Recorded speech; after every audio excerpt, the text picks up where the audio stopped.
What's going on, guys? CrustyKs here from the Go Boys Network. We're back. We're better than ever. Excited to talk about college basketball. It's that time of year. Conference basketball is coming back. These super mega Saturday slates are coming back. And I can't wait to talk about it. So let's jump into it. The first game here, absolutely massive slate, first of all. I think there's like 130 games. But the first game we're going to talk about, Kentucky taking on Florida. Florida going on the road here. If you're in Go Boys, then you got this one already. If not, you're going to get it now, or you get it when I post it on Twitter. I took Kentucky money line at minus 34. It's gotten steamed a bit, like about 20 cents. I'm cool with the minus 2.5. If you want to lay the juice, minus 150 on the money line, I'm cool with that too. So you look at this one, and for me, it really comes down to strength of schedule. Florida obviously hasn't lost yet, but their best win against the North Carolina team, who in my opinion, not really going to do much this season, just not a team that I'm expecting much down the road. You look at Kentucky, 2 losses coming against Clemson, Ohio State, 2 quality teams, 2 quality opponents. And then, like I said, the wins. I mean, they beat Duke.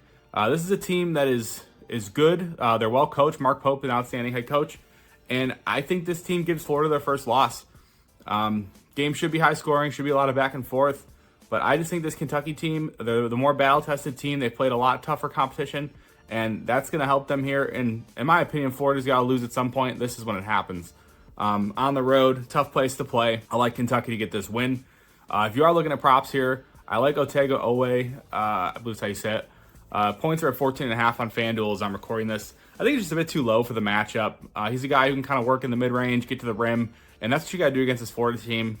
We attacked them with RJ Davis, similar play style, and worked out pretty well for us. I believe he had like 20-plus points, covered his number pretty easy.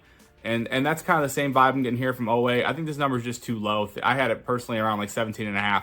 So getting at 14.5, ton of value, just a bit too low for me. So give me Kentucky money line, minus 2.5, whatever you want, and the Owe points. The next one we're going to talk about here, Baylor traveling to Ames, take on Iowa State. Iowa State laying 8.5 points.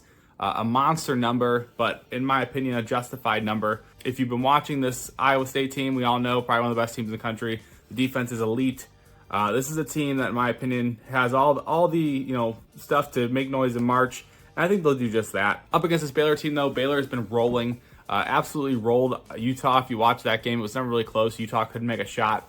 Now having to go on the road, though, to Ames, tough place to play. Really think this Iowa State defense kind of, I don't want to say puts everybody on notice because we all know they're good, but they definitely make a statement to open Big 12 play. This is a team, who obviously, I believe they're the favorite to win the Big 12, rightfully so. Kansas has been underwhelming, to say the least. And for me here, I think that this is a spot where you back them, you lay the 8.5, or I think Baylor under team total is another great look.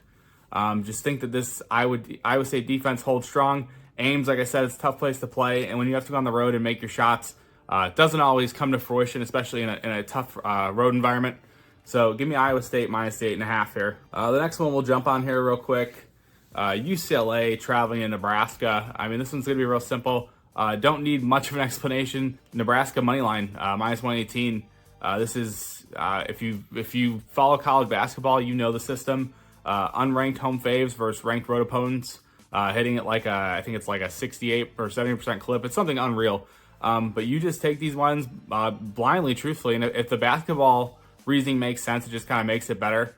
But it makes sense here. So you get Nebraska, who loves to attack the rim. You get a UCLA team who doesn't really have a front court to protect the rim. This is just a great spot for their offense, and on their home floor, I love it. Even if there wasn't the system here, I think this play makes a lot of like basketball sense, and that's the ones I usually attack. I play this system pretty religiously, but if the basketball part of it doesn't necessarily make sense, I don't necessarily run and jump on it immediately. But one like this, like I said, basketball brain, it makes complete sense. And obviously the system's there. So Nebraska on the money line, minus 118. We'll talk about 2 more games here. Let me just scroll through my notes real fast. Next 2 I'm going to talk about, last 2 I'm going to talk about, rather. The one I don't think many people necessarily care about, but I like it. I think it's a good game to bet on, so that's what we're going to talk about it. Michigan traveling to USC. Michigan laying 5.5 points on the road. I'm going to lay the 5.5 here at Michigan. Some might say the line's a little short. I maybe agree a hair. But when looking at this matchup, I just don't think USC is very good. If you've watched them play at all this year, they've been super inconsistent offensively, defensively, really can't stop anybody. And you're going to get a Michigan team with 2 bigs, probably the best 2 bigs in the Big Ten, in Golden and Wolf. And the way that Michigan's run this two-man game with them, it's borderline unstoppable.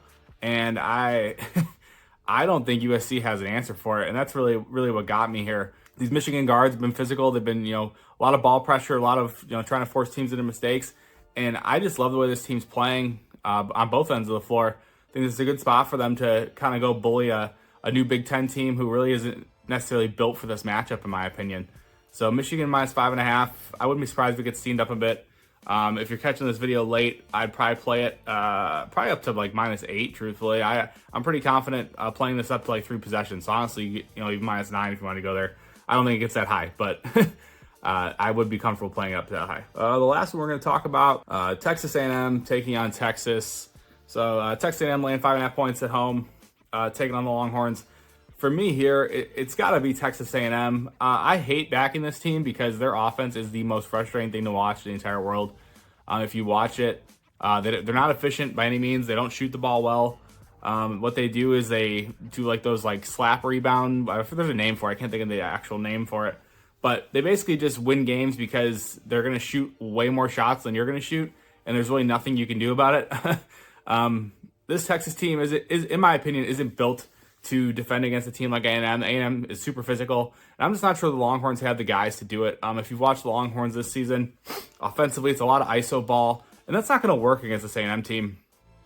Trey Johnson might, make a few tough shots and stuff because, the kid's an absolute bucket, but I can't see them consistently getting makes against this A&M team. And even with the way A&M shoots, like I said, super inefficient, all the offensive rebounds are going to be there. Caden Shedrick is baby shit soft in the paint. And, Arthur Kaluma, definitely a bit of a more physical presence, but he's a tad undersized. And with the way this A&M team is built, typically with usually 2 to 3 bigs on the floor at a time, I just don't think Kaluma can do enough to keep this team off the glass. So for me here, it's Texas A&M minus the 5.5. I love Wade Taylor points as well. I can give you guys a number. It's sitting at 15.5 right now on FanDuel. Absolutely love it. Another spot where I just think the number's a bit too low. This is a guy who we all know is going to take probably a majority of the shot volume for them, unless it's Serge Phillips, which he's really not efficient. So for me, Wade Taylor, I like the matchup, but I'm assuming he's going to get Jordan Pope, who really couldn't guard apart Carr. If he gets Trey Johnson, I'm more than okay with that too, because Trey Johnson's more concerned with scoring than anything else. Really just think 15.5 is a bit too low for him here. So that is the 5 games I want to talk about. Obviously, like I said, this slate is massive. If you have any other questions about any other games, you can drop them in the comments of this video, and I will try to get back to you guys as fast as I can. If I see them, if you're in the Discord, feel free to @me, ask me any questions you want about other games. Obviously, all my official plays we posted at goboys.com. If you have a gambling problem, don't want to hurt a gambler. Thank you, guys.